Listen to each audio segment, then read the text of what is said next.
This is the Anthropology Podcast, the podcast where we optimize the bodies, brains, and lifestyles of entrepreneurs, go-getters, and world-changing innovators.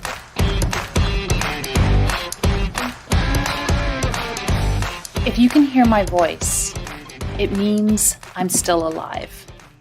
I am currently in San Diego, and this podcast is recorded a few weeks before it is being released.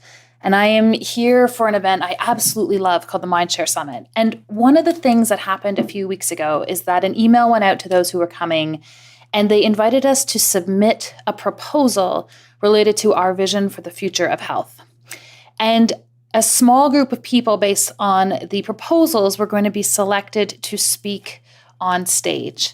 And I, in that moment, had this deep burning conviction of something I just wanted to play around with, I wanted to say. Now, this gathering in San Diego is with New York Times bestselling authors and massively famous thought leaders and people that I look up to in my own work. And so I submitted this idea simply so that I would have the opportunity to clarify my own thoughts. And lo and behold, I got an email that I was selected to speak. And at first I was excited. And then I realized what this really meant. And being selected to speak is like when your regulatory college sends you an email that says, congratulations, you're being audited. Because what we have to do is we have to speak for 5 minutes, which I'm happy speaking. But no one's ever put a 5-minute limitation on me before. One of the reasons I love speaking is I can get up and I can just jam. I can just talk. I can free flow. I am like an artist at filling space when it comes to talking. But you put a time limit on me and force me into a speaking agenda, and I go into full-blown panic mode. So not only do we have a timer, but we have a buzzer. And if we go over the 5 minutes, they buzz us. And not only do we have a timer and a buzzer, but the entire delegation of people who I really love, this is an incredible community, they all judge you and they pick their favorite talk. So I am actually recording this podcast in my hotel room in San Diego because I actually wanted to speak through this. I wanted to speak through the anxiety that I am feeling in this moment. And the fact that you're listening to this podcast means that I face this anxiety. I'm pretty sure I ended up stepping out on stage and I got through this moment. And I want to talk about it from this perspective while it's fresh, not in hindsight when I say it's not really that bad. Because I think all of us in the growth of our business and in our movement through life face these opportunities and we procrastinate and we push them off and we don't try because we feel like we are not ready. Rest assured in this moment, I 100% feel like not only am I not ready, but that the people on that stage are so much further ahead of where I am at. They've written books that are on the New York Times bestselling list. They must be better at this thing than me. But one of the things that I have learned in speaking to almost all of them since I got here is that everyone is feeling the same way. Everyone is feeling slightly anxious. And the one thing that we actually all had in common is that we were willing to put ourselves out there. I know from working with individuals in practice and as a coach in their businesses that we all face these things in our growth as human beings, these moments where we don't feel quite ready. And I'm sharing this because I think sometimes there's power to knowing that we are all in it together.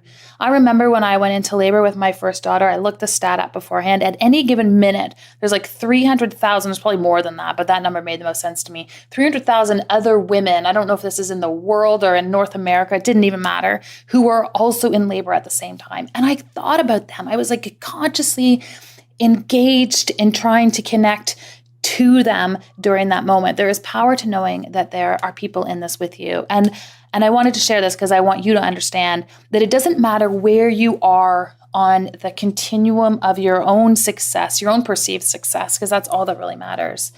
You're always, as you are pushing yourself further and trying to strive things in pursuit of your mission, you are always going to have moments where you feel like you are outside of your comfort zone, where you feel like you are an imposter in that particular situation. I have written about this before, this notion of imposter syndrome.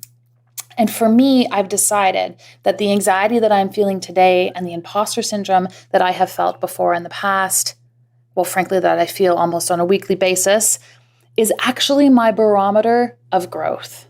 See, it's easy to say, I don't want to do something because it makes me feel anxious. But I suspect if we were to survey it, that the anxiety that I feel and the anxiety that you feel and the anxiety that someone else feels, they're all in the same continuum. We are all in this together. The anxiety, the imposter syndrome, the fear, all of it. What if, rather than saying, I don't like that feeling, I need to escape that feeling, you worked on harnessing it? You worked on acquiring the tools or the support or the treatment that you needed to be able to harness that anxiety to further you on your mission.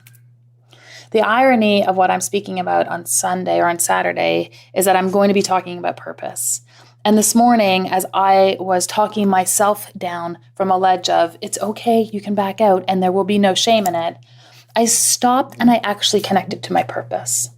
See, I believe that when people have their health, they can change the world. And on Sunday, I'm going to be talking about purpose. I'm going to be talking about the notion that when people have purpose in their life, they live longer, they recover faster, they need to see doctors less frequently, there's less risk of cardiovascular disease, Alzheimer's disease, autoimmune conditions. All of these things are positively correlated with purpose. I knew that by pushing a conversation around purpose out into the common vernacular, throwing it into a room of influencers meant that people were actually going to have the opportunity to have a conversation and an awareness of something that could change their life. It hasn't made me less anxious, but it has made me more excited. And excitement and determination and purpose, the neurochemistry of that state, it's actually, for me at least, more powerful than the anxiety itself. So I just wanted to jump on here. It's a short solo episode because I know you have so many pieces of information and places that you could be and things that you could be listening to talk through this, to leave you in a place where you can be assured that we are all in this together, that accompanying growth is a reality, that we are all going to face anxiety. We are all going to be pushed outside our limits.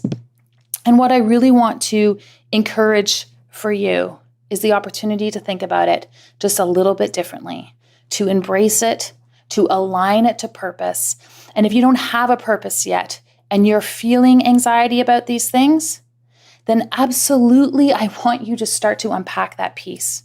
I want you to go deep and look at what your unique capacity is for contribution, how you want to go out and leave a mark in the world. And when you tap into that mission, it will further you along, it will combat that anxiety, and it will put your imposter syndrome in its place.